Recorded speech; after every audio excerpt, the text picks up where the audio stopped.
оваа лакрдија во Собранието на Република Македонија, која што се претвора во тавтологија од лаги и манипулација од страна на пратениците на ВМРО ДПМН, конечно мора да запре.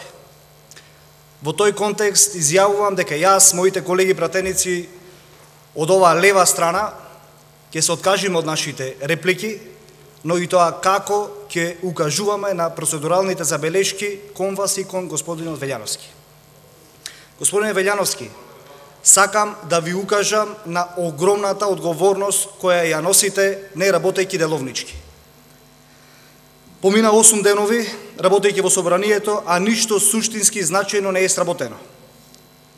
Ги потрошивме само парите и времето на граѓаните, што е превисока цена.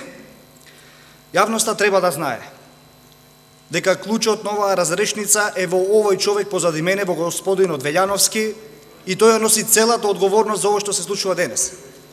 Ако господинот Велјановски работеше строго деловнички, на над 99% од пратениците зборот ќе му беше одземен.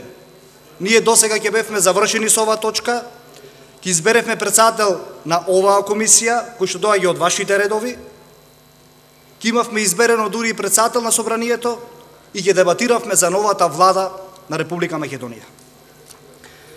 Затоа, уште еднаш, пред јавноста, лично му укажувам на господинот Велјановски, на членовите од овој деловник.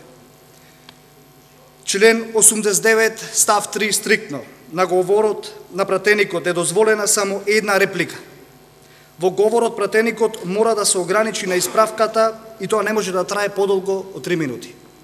Член 90 стриктно став 2. Ако говорникот се оддалечи од прашањето, председателот на Собранието ќе го повика да се придржува на прашањето. Ако говорникот и по повторното повикување не се придржува на прашањето, председателот ќе му го одземе зборот.